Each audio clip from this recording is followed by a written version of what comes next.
Hello everyone, Jorge Huertas once again with all of you. Today I'm gonna show you what is and how to make a model business canvas. This video is also available in Spanish. Well, the canvas is a model business. It got the following characteristics. It's based on promise value. In order to develop the business model, it had to create the value proposition first. If you don't know how to make a value proposition, please watch our first video in English because there we show how to create and structure a value proposition. It's very important for this development. It also allows to structure a business idea into reality.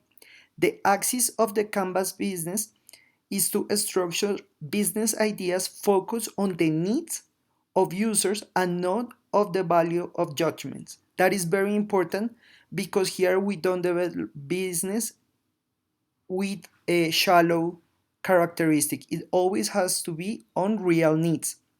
At the end of the development of this matrix, you can start to execute the business idea that is being planted.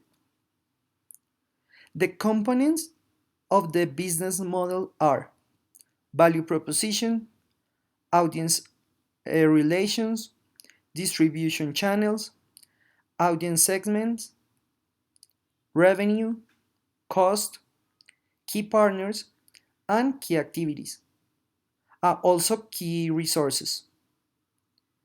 Well, the model business canvas was developed by Alexander Osterwilder, and he really changed the paradigm to develop business.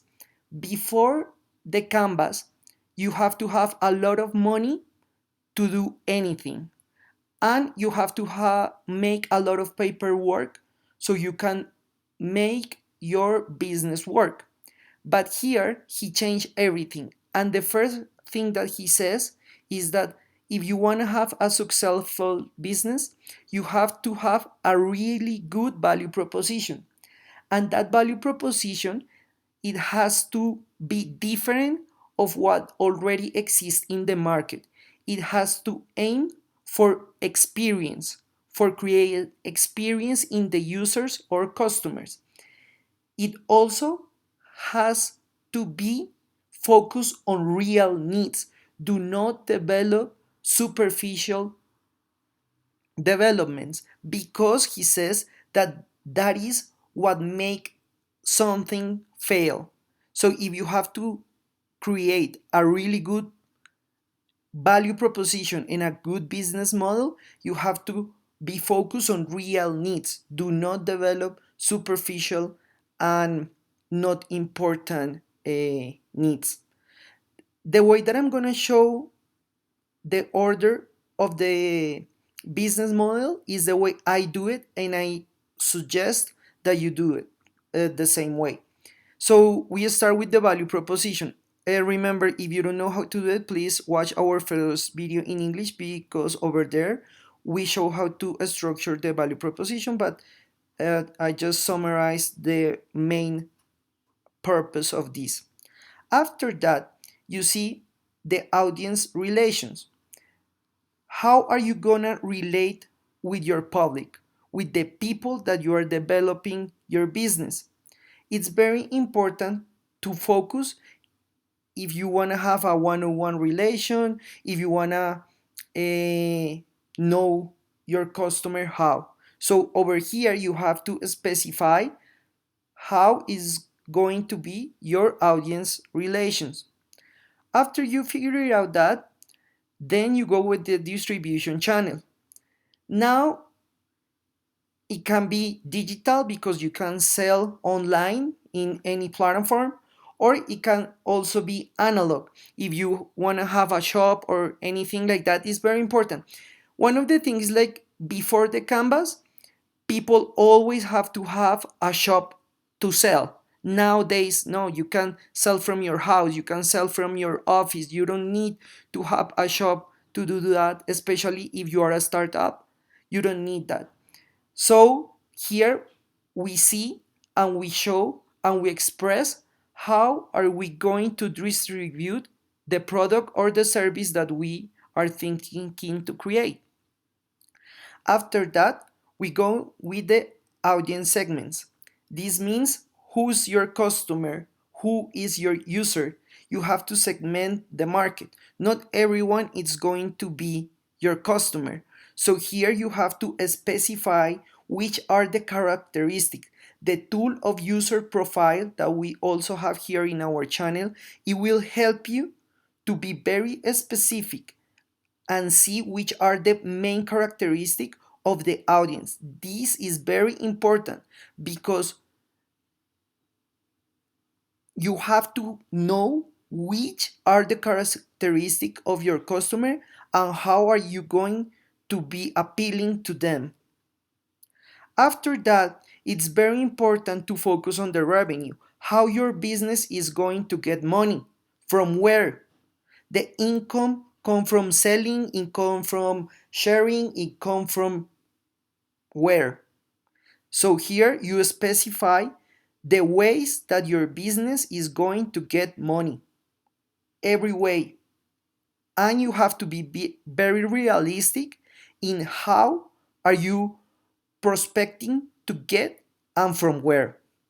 After you have all the revenue figured out, you go in with the cost. And that part is extremely important because you have to be really realistic with all the expenses that you are going to have. So, which are your cost fixed? Every month you have to pay utilities every month. I don't know if you have to buy a computer or if you need paper. Here you specify everything, and also what is variable, because that thing could change month per month. So you have to have a budget, and in this budget you put everything that you are going to expend, because even though that you don't need that much money to create a startup or a business, you need to have some kind. So that is very important, so you know how to make it. After that, you go in with your key partners. And that is very important because if you want to make your business grow up, you need to know how are you gonna make alliances with people or with organizations that can make you grow up. So how is it going to be? The ideal situation is that you find a way to have a win-win situation. When your partner wins, you can win. So maybe if it's publicity, if it's money, how is it going to happen and how? The only way to make a startup or a small business to grow up is if you have partners that make you focus and figure it out how to make your business bigger. After that, we go in with key activities. So here is very important that you specify you have to make production of products. Okay, if you have to do that, tell us how is it going to be. If you are going to put a website, if you are going to promote in social media, tell us step by step how is it going to be. One of the important things in the canvas is that you are very specific. Always show step by step how is it going to happen, because people sometimes make the mistake of assume things that are not real. So here you have to be very realistic and also show how is it going to happen. After that, and finally, we're going with key resources. So it's very important here that you specify which are the financial resources that you need, and also if you need employees, how many, equipment, which kind of equipment you need. But also remember, people don't work for free. So in the part of cost, everything that you're putting and all the budget that you need, it has to be a step by step. That is very, very important. After you finalize this process, you can decide if it's relevant or not to develop and bring to real context the business idea. So here something could happen. You realize, okay, this thing is not for me. That's cool. That's awesome. That's why you are making this. So if you don't want it to continue, that's good. if you make this, it will save you a lot of time, and also you could focus on something that you really like. But if you decide to continue to develop the business model, you can be passed to the execute and create a task schedule with fixed time to start the process. It's very important to have a promise value that make your business different of what already exists in the market. Very important. A lot of business that fail is because they are making the same thing that everyone else. So that's why the value proposition is so important. Focus on experience of the customer, focus on real needs, but most important, focus in something that you really like and enjoy. This could be your plan life, the thing that you are going to do for the rest of your life. So if you are developing this business model, please focus in something that you like and enjoy. Thank you so much. I hope this video will be a big help in the development that you are making. Please subscribe to our channel Design Thinking 24/7. Follow us on social media, Facebook, Twitter, Instagram, Design Thinking 24/7. Every day in our social network we got new content so you can check it out. Remember, on Monday we always have a new video in Spanish. On Thursday, we always have a new video in English. Thank you to all of you. We are the #1 channel in design thinking in the whole YouTube universe. Thank you so much, and we'll see you next time.